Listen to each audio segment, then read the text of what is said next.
हाल ही में उत्तर प्रदेश के प्रयागराज में संपन्न हुए महाकुंभ 2025 में कई रिकॉर्ड बने, जहां 45 दिनों में लगभग 66 करोड़ से ज्यादा लोगों ने आस्था की पवित्र डुबकी लगाई, तो कई लोगों को महाकुंभ में रोजगार भी मिला।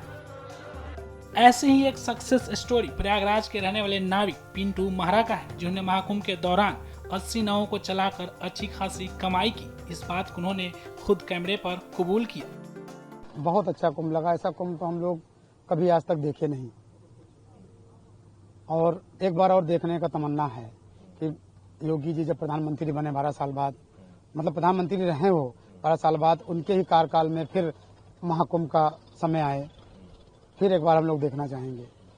जी, इस कुंभ का आपके प्रति क्या योगदान रहा? क्या आपने इसमें अनुभव लिया? क्या पाया इस कुंभ से आपने? हमने बहुत कुछ पाया, पैसा भी पाया और आशीर्वाद भी लोगों का पाया, और हमको जो लगा भाई अच्छा काम भी करना, लोगों को नहलाना, कम पैसों में नहलाना, फ्री में नहलाना, गरीबों को नहलाना, अमीरों को नहलाना, विकलांग लोग को नहलाना, ये एक अच्छा कार्य होता है जो हमने किया।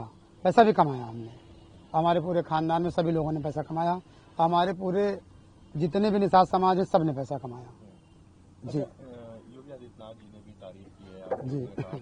जिस तरह से विपक्ष इल्जाम लगा रहा था कि नाविकों को नहीं मिल रहा कुछ, तो योगी आदित्यनाथ जी ने कहा कि नाविकों ने भरपूर कमाया। जी, भरपूर कमाया, जी भरपूर कमाया। विपक्ष तो कुछ भी कह सकती है, उसके लिए तो हम नहीं बोलेंगे। देखिए, हम तो राजनीति वाले हैं नहीं, छोटे से नाविक हैं, तो हम भाई नहीं बोल सकते हैं किसी के लिए। अच्छा बोल सकते हैं, बुरा नहीं बोल सकते हैं। जी, अच्छा, जीवन का दौर कैसा रहा? इस मुकाम तक आप पहुंचे हैं आज आप? जीवन का दौर बहुत अच्छा नहीं रहा भी अच्छा। खाने पीने का था, पिताजी थे तो अच्छा था, पिताजी एक्सपायर हो गए, उसके बाद चलता रहा, और इसको बनाने के लिए बड़ा मेहनत करना पड़ा। 6 महीने से बनवाना था, 6 महीने लगा है। उसके बाद उधार लेना, यहाँ तक कि सोना गिरवी रखना घर का, बहुत लोगों से उधार लिया, सबको दिया। जी, जिससे नहीं मांगना था उससे मांगा, क्योंकि उस समय पैसा नहीं था, पैसा नहीं मिला। जी, तो कैसे ये दिमाग में आया कि नाव चलवाएं? और हम नाविक हैं। 2019 में नाव से लोग बहुत पैसा कमाए जो नहीं कमाते थे, वही 1-1 लाख 1.5 लाख में कमाया। तो वो अर्थ था ना, 19 में अर्थ था। योगी जी ने इतना, उस बार जब योगी जी के रहते, मोदी जी के रहते, इतना पब्लिक आई 24 करोड़, जो कि बहुत बड़ी बात है। 13 में महाकुंभ में 12 करोड़ आए थे, 13 में बताइए, महाकुंभ में 12 करोड़, तो 19 में 24 करोड़। इसी को हम लोग देखते हुए हमको जो समझ में आ रहा था कि यही आ रहा था कि कम से कम 70 करोड़ आदमी आएंगे। यही मुझे लगता था, मैं कहता भी घर में कहता था कि 70 करोड़ लोग लगभग आएंगे, इससे कम नहीं आएंगे। और 76 करोड़ 70 करोड़ में बहुत फर्क नहीं है।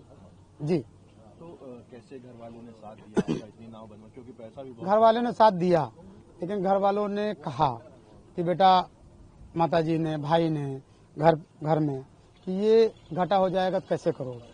तुमको घाटा हो जाएगा, देखेंगे, घाटा हो जाएगा, जो पैसा कमाए रहेंगे तो देंगे और नाव बेच देंगे, करेंगे कुछ ना कुछ तो करेंगे ही। लेकिन ऐसा हुआ नहीं, और मौनी अमावस्या के बाद ऐसा दौर आया कि आप सोचिए कि लक्ष्मी माता कृपा वर्षा प्रयागराज में, और धन वर्षा हुआ, ये सच है, और सिर्फ योगी जी, मोदी जी का ही देन है।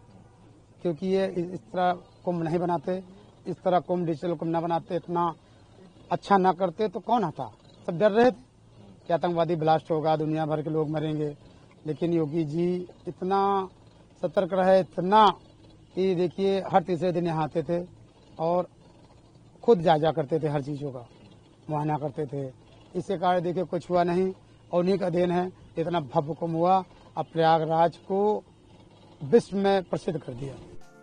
आपको बता दें कि उत्तर प्रदेश में लगातार निषाद समाज को लेकर विपक्ष योगी सरकार पर हमलावर रहता है। अब इसके बाद सीएम योगी ने विधानसभा में महाकुंभ के दौरान नाविकों और निषाद समाजों की भूमिकाओं और हालातों को लेकर विपक्ष के सभी आरोपों को न केवल नकार दिया, बल्कि उदाहरण के साथ स्पष्ट भी किया। एक छोटा सा उदाहरण पर्याप्त है, बहुत सारे ऐसे उदाहरण हैं जिसमें प्रयागराज का है, और वह समाजवादी पार्टी इसमें ज्यादा चर्चा कर रही थी कि नाविकों का शोषण हो रहा है, नाविकों को देखभाल नहीं की जा रही है। मैं एक नाविक परिवार की एक सक्सेस स्टोरी यहां पे बता रहा हूं।